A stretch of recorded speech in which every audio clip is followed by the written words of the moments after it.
Hey Lisa, I realized that it's hump day, and we do this every hump day. How's your week been? My week's been great. My mom was in town visiting. We did lots of touristy stuff here in SoCal, and the weather's been gorgeous. And yeah, so far so good. I'm hopping on a plane as soon as we're done here to head back to Atlanta. So life's busy, but it's all good stuff. Good. Well, I've been overcome with the crud a little bit, being a little Yeah. bit under the weather. So if I sit and I'm a little bit silent and let you carry the day today as we talk about long-term athletic development, um, please excuse me. I'll jump in when I can.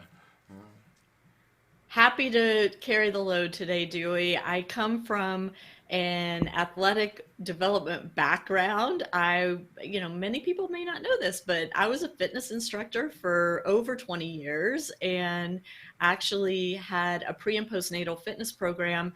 And really interestingly, had the very first pregnancy website on the internet a million years ago, got started.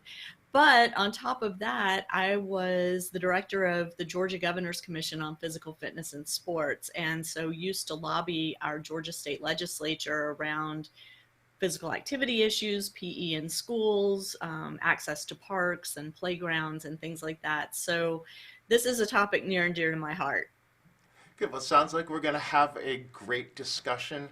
I'm currently in charge of the performance 12 and unders at Austin Tennis Academy, and I'm really focused on long-term athletic development. What are the things we need to get in at this point in time? If we talk about having a vessel and a bunch of big rocks and pebbles and sand, that we need to get the big rocks in first and then fill around with the pebbles and then the sand. And 12 and unders is a place where there's a lot of big rocks that we're trying to get in right now. So that's my focus, the things that are psychological, tactical, technical, physical, all of those four performance pillars at that age. But there's different ones for different ages. What are your thoughts in terms of, what should somebody do? We talked a little bit earlier off camera about having children and newborns, and what are the kinds of things that somebody should be doing right at the beginning to plan for, having a child that's going to be active and, have a good chance to be a good athlete. Well, I think the main thing is that we need to stop thinking about training for a specific sport or a specific activity and rather focus on training our kids to be comfortable in their bodies. And that includes things like taking them to the playground, letting them play on the monkey bars and climb trees and play tag and do all the things that we used to do as children that it seems kids today really miss out on. Things like daily PE in school is so important to the long term athletic development of our children, and not to mention the prevention of childhood obesity, which we all know is an epidemic in this country and causing all sorts of health issues, not just for our children, but also as they grow into adults. So we've got to get our kids moving every day, not tennis specific necessarily at a young age, but rather things like learning how to balance on one foot, learning how to hop and skip and jump, learning how to throw a ball, learning how to hit a target, using their upper body, like I mentioned before, by doing monkey bars or by doing tumbling exercises, doing handstands and really developing that shoulder strength and stability just through play, not through organized, planned out activity, but just letting our kids be kids, have fun with each other, and learn how to manipulate their bodies in space. Once they develop those basic athletic skills, then we can start focusing on things that are more specific to their sport or their activity of choice, whether that's tennis or soccer or gymnastics or ice skating. It doesn't really matter. But I am a strong proponent of we've got to develop the athlete first and the tennis player second. Judy Murray is someone that I very much respect in how she went about her Yeah. with her own kids and now taking those same philosophies and helping others She did a lot of what they refer to as garden exercises with her kids, and a lot of things, jumping over the river, so laying out a couple of jump ropes and getting kids to jump over them, or take and maneuver a ball with a racket through a little obstacle course, or things like that, which weren't really, tennis specific as we think of hitting a forehand or a backhand, but just getting them moving, maybe using some equipment that's tennis related. But I actually think that at a very early stage, using things like balloons and getting kids to be able to just kind of figure out how to use their hands and keep a balloon up in the air. One of the, and this is a pet peeve of mine, is when your kid's learning to walk, let them learn to walk, don't teach them to walk. Let them fall down, let them learn balance. Don't take their hands and be like this. I think next time you go to the mall, if you look around, you'll be able to spot the people whose parents taught them how to walk, and they walk very rigidly. They generally don't turn into good athletes. So I think we've got to let them fall, and we've got to figure out what those things are which are most important at different stages. So if we were kind of get into someone playing tennis, are there various stages and different things which someone should be trying to get in at different ages? Absolutely. And one thing I want to just make sure to point out is a question that I get asked all the time is, at what age should my kids start weight training? And I want to let's just talk about this for a second, because there is not one absolute right answer to that question. As we know, kids develop differently, and even kids in the same family develop differently. So a child's physical age and their chronological age may or may not match up. I know you've all seen the 12-year-old with the beginnings of a mustache, or the 12-year-old girl with wearing a bra already, who's already physically developing. And then you have the other end of the spectrum, the 12-year-old boy who's still really skinny and scrawny and short and looks like a little kid, or the 12-year-old girl, same thing. She has no curves yet, she's just flat and still a little kid. And so you really have to look at their physical age rather than their chronological age when making that determination of when to start using weights or added resistance when your child is training physically for their sport. So I know that's not the answer people want to hear. They want you to say, okay, at age this, do this, and at age that, do that. But we can't say that. It's so individual, and we really have to look at our child as an individual to make the determination if it's time to let them continue training by just playing on the playground and developing their athletic skill, or whether it's time to introduce things like resistance bands or maybe light weights. And Dewey, as you and I were talking about off camera, sometimes there are things that we can do that it's actually less safe to be using your own body weight versus Right. using a light hand weight. And I would love for you to expand on that topic a little bit. Yeah, we're limited. Say we have a little chubby kid that doesn't have a lot of muscle mass, and we want that person to be using body weight. So we're saying do push-ups and things like that. Well, they're actually trying to push that entire mass of their body, where we could take a much lesser weight, say 2 5-pound dumbbells, and have them do some kind of press exercise where they're only using 10 pounds as opposed to using their whole weight, which may be 70 pounds at that point in time. So sometimes we can use weights to lessen the load versus if we were having them do body weight, or what a lot of people might call isometric type exercises. So I think it's important that we look at what are the loads that we're placing upon a young person, and make sure that they're appropriate for their age and development. I would say at no point in time before we kind of hit the latter part of adolescence or puberty, should we be adding forces greater than body weight? So I would say that body weight is a standard which is a maximum, not a minimum for that, prepubescent type child. And then once we get past that, then we start adding things for ground forces and explosive type power. Absolutely. Yeah, and I think, the concern here is we want to protect our children's developing joints and muscles and connective tissue. We, excuse me, we don't want to put too much stress on those things. And by using body weight only, assuming they are within a healthy range body weight wise, and not, as you said, like a child who may be a little on the chubby side and their body weight may actually be too strenuous for their connective tissue and joints to handle. As long as we keep all that in mind, we should be fine and our children should be fine. But we need to also help our children become aware of their bodies and what exertion feels like versus what pain feels like. And those are two very different things. It's okay for an exercise to be challenging and difficult and hard.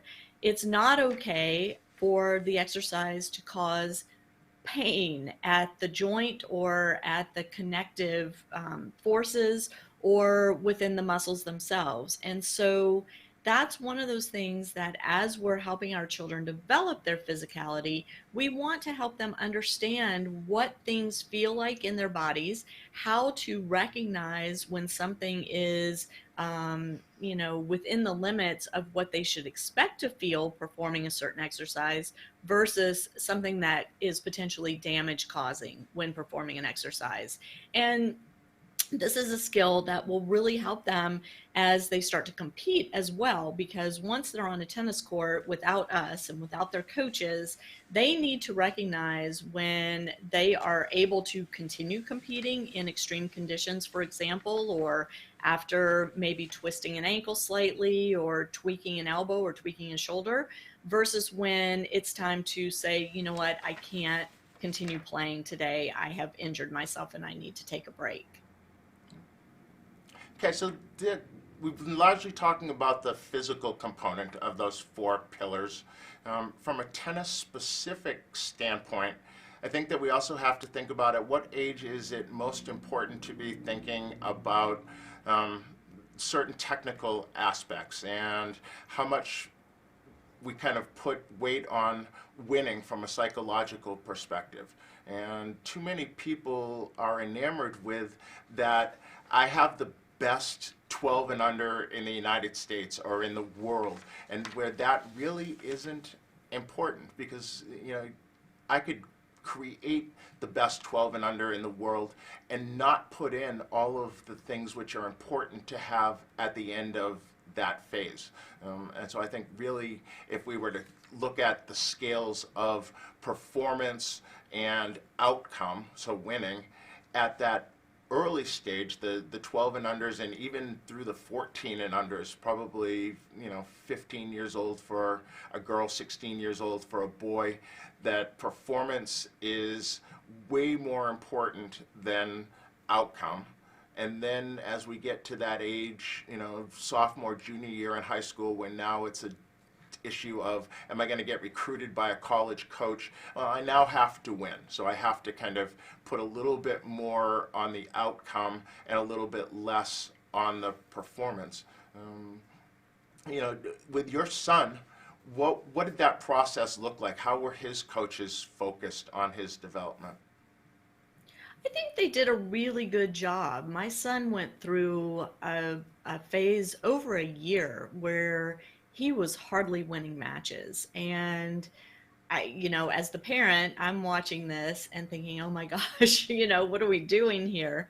But my son and his coaches really kept their level-headedness about them through that process. I kept waiting for my son to come to me and say, this sucks, I'm quitting. I hate losing, I don't want to do this anymore. But to his credit, he did not ever do that. He never came to me and said, this losing is terrible, I'm done with this, I want to I need to do something else. He understood, because of the coaching he was receiving, that this was all part and parcel of, as we're talking about today, long-term athletic development, and that the long-term view has to take precedence. And the short term sometimes can really be miserable and awful and depressing, but we have to keep. My middle daughter used to always say, we'd ask her if she could see something in the distance, and she'd say, "Oh, wait, let me put my long eyes on, and then I can see it." And that's kind of the perspective we have to take. We have to put our long eyes on and look way out into the future and plan for that, rather than focusing so specifically on what's happening right now. And as you Yeah. said, who cares if your kid's a top 12-year-old? Right. I've heard a lot of people talk about it that were very good. Justin Gimelstob, who was #1 in every age group coming up through, actually said to me that he thought he would have been a better pro had he not been #1, because while the people around him were focused on him getting better as he went from one age group to the next, there couldn't help but be that pressure of, well, am I going to be #1 again? And so I think it's important at those early age groups to lay that foundation of having a growth mindset where I'm constantly trying to improve, I'm constantly trying to get better. The things that I'm not necessarily good at aren't a reflection on am I talented or not. It is more a reflection on the things that I've trained versus have the opportunity to train in the future and become better at. And if we can lay the groundwork for that psychologically, we can probably mitigate some of the challenges that young people go through on the court when they're starting to take what they believe is a bad loss. And it's not about bad losses and good wins, and it is about, am I getting better? Do I have performance goals? Am I moving towards where it is I want to be? And kind of compartmentalizing a little bit. And I would hope that parents, as they look at the long-term development of their athlete, don't get concerned with where they are at 5 years old. I think on the Parenting Aces group, I was hoping you would bring that up. a parent talking about they felt like their 5-year-old was stagnating, right? Yeah. What was your immediate thought? And I've had some offline conversations with the parent over the past Oh, couple of good. days. But what are your thoughts? What were your thoughts? I Well, think let we me only have just a say couple we are. minutes. Yeah. Yeah. I was gonna say we're down to our last couple minutes, but I resisted the temptation to respond to the post right away, because I really wanted to give the community a chance to weigh in, and weigh in they did, and there was some really great advice offered up from parents who have been through the process before, and from coaches like yourself, Dewey, who have seen this countless times. And so I agree with you 1,000%. There is a theme emerging in our conversations weekly here that, this is a long journey. This is a marathon, not a sprint. We say it all the time. And I think that theme just keeps poking its head each week, each conversation. And if people watch us and get nothing else out of our conversations, I hope it's that, and to stay focused on the fact that what happens today doesn't matter. What happens tomorrow doesn't matter, as long as the effort is there and the commitment is there. Long term, that's when you're going to see the payoff. And that's what's important in the long run.